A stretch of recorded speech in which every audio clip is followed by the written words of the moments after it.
Bonjour à tous, je vous présente aujourd'hui un petit tuto pour pouvoir fabriquer la clé qui donne accès au trésor de la planète, au trésor Disney que j'adore et qui est injustement oublié d'après moi.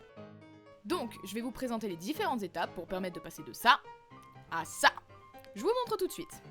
Première étape, tout d'abord prendre les boules permettant de fabriquer les boules de Noël soi-même, les petites boules transparentes en plastique, ainsi que de la pâte qui sert à faire de la sculpture, la pâte polymère qui sèche à l'air.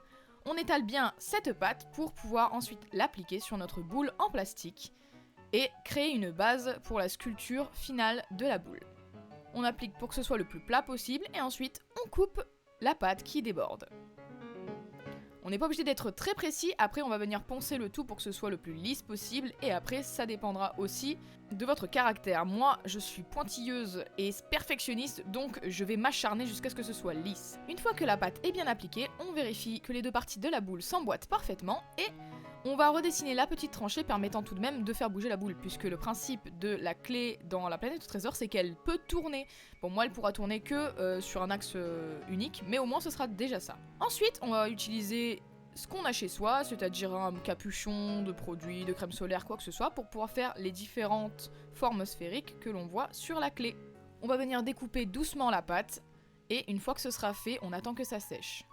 Lorsque la pâte est sèche, on peut passer au ponçage. C'est une étape très longue.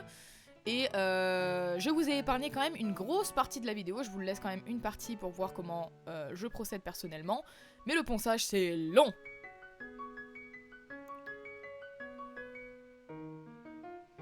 Comme vous pouvez le voir, les petites parties se décrochent. Mais c'est pas grave, c'est même peut-être mieux comme ça. Ça va me permettre de réajuster plus tard les formes rondes et que ce soit beaucoup plus propre. On gratte à l'intérieur des trous pour que les parois soient les plus lisses et les plus nettes possibles. De même que pour le ponçage, c'est long, donc je vous accélère le tout.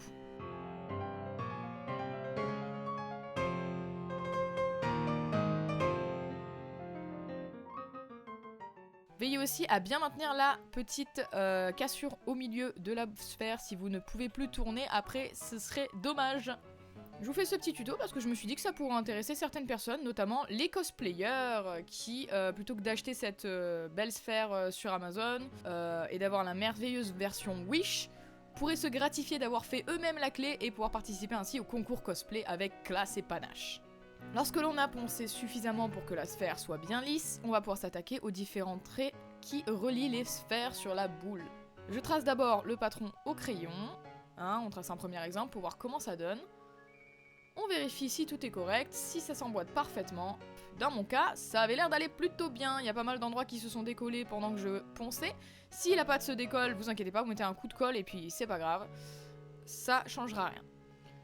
Lorsque tout est ok, on peut commencer au découpage des différentes rainures. Pour ça, ça va être long également. J'utilise un couteau parce que j'en ai rien à faire. On utilise les moyens du bord ici. Avec mon couteau, je viens d'abord faire la tranchée et ensuite, une fois que la tranchée est faite, je viens la rendre beaucoup plus nette et beaucoup plus droite avec mon papier à poncer. Et je vais faire ça pour toutes les rainures qu'on voit sur la boule. Bon, je vous mens pas, il y a plusieurs jours qui sont passés entre les différentes vidéos, c'est pour ça que la luminosité change et mon emplacement aussi. Un coup je suis par terre, à genoux dans ma chambre, un coup je suis sur mon bureau, parce qu'un peu de confort ça fait plaisir. Voilà, comme je vous le disais, je suis perfectionniste, donc tant que c'est pas parfaitement droit, j'abandonne pas. Et c'est pareil pour les différents ronds et cercles, donc m'en voulez pas, je passe un long moment là-dessus, mais on va pouvoir arriver bientôt à la partie intéressante. Une fois qu'on a tout bien poncé et que c'est bien droit, on va pouvoir venir recoller nos petits ronds qui s'étaient décollés pendant la phase de ponçage. Bon, vous inquiétez pas, ils vont être plus épais que la boule d'origine, enfin que les bords de la boule qui l'entourent, c'est normal puisqu'on a poncé la boule depuis. Donc d'abord je colle mes morceaux. Mes petits ronds, je les colle pour que ce soit bien aligné, que ce soit propre, que ce soit joli. Et quand ce sera bien aligné, propre et joli, je vais reponcer encore une fois les ronds qui dépassent de ma boule. Je vais pas tous vous les montrer, mais je vous en montre quand même plusieurs parce que je trouve ça super satisfaisant.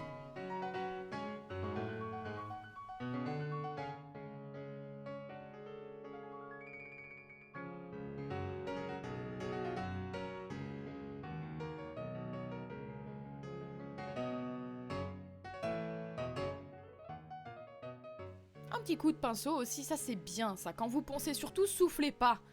terrible erreur, vous en mangez plein la tronche et après c'est chiant à aspirer, à nettoyer, etc. Vous prenez un petit pinceau, vous venez passer sur toute la boule pour enlever la poussière et vous permettre de voir clair. Lorsque tout est bien poncé, bien droit, avec les belles rainures et les beaux cercles, on va pouvoir venir faire toutes les gravures, les minuscules gravures qui sont sur toute la boule.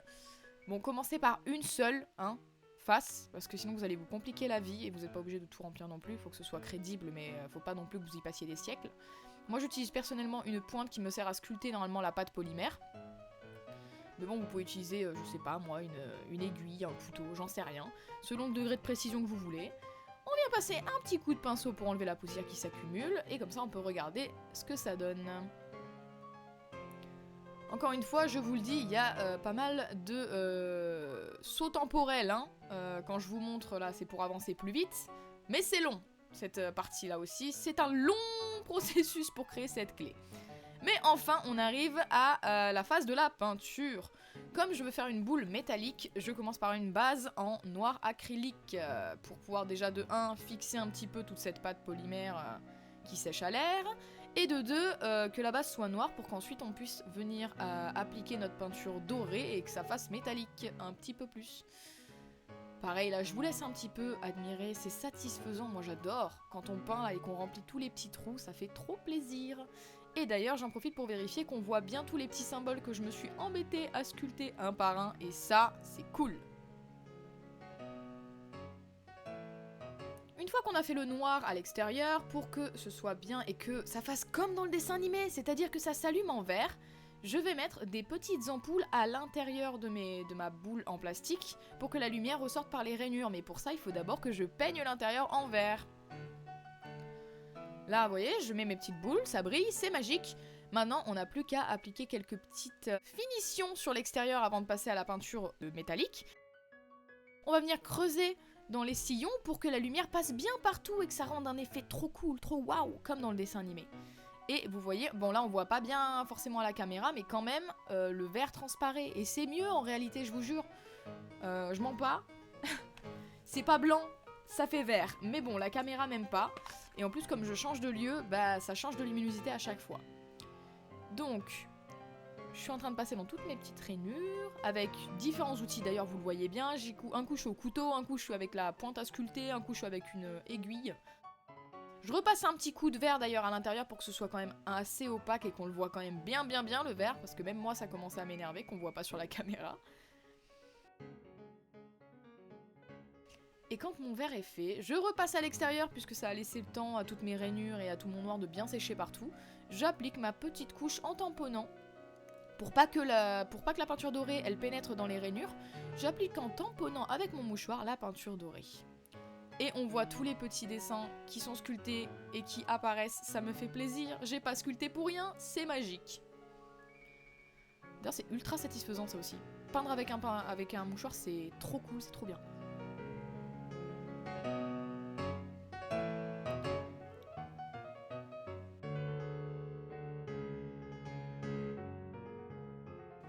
Après 4-5 couches de doré, on arrive enfin à une couche uniforme et on a le avant-après avec la lumière allumée et la lumière pas allumée. Donc c'est trop la classe, j'adore. Et là on voit bien le vert même sur la caméra, donc je suis contente. Et on va pouvoir voir le résultat final maintenant. Voilà, 2 jours ça donne une super boule verte, dorée, comme dans le dessin animé. Et quand on l'éteint, la lumière, bah, c'est super satisfaisant à voir, c'est brillant. On peut appuyer sur les boutons, bon c'est pas des vrais boutons mais c'est pas grave. On peut la faire tourner comme dans le dessin animé, ça me fait trop plaisir, regardez-moi ça. Magique. Du coup, voilà mesdames et messieurs les cosplayers de la planète au trésor, ainsi que les collectionneurs, hein, ça peut très bien aller dans votre setup bureau et chambre. C'est tout pour ce tuto. Je me suis dit tiens pourquoi pas perdre 5 heures de ma vie à faire ça. J'espère qu'il vous aura plu et si vous voulez un autre morceau de cosplay, bah n'hésitez pas à me le demander en commentaire. Après, je vais pas vous mentir, ce sera plus basé sur mes propres cosplays que sur les vôtres. Ça c'est comme ça, c'est normal. Allez, tchuss!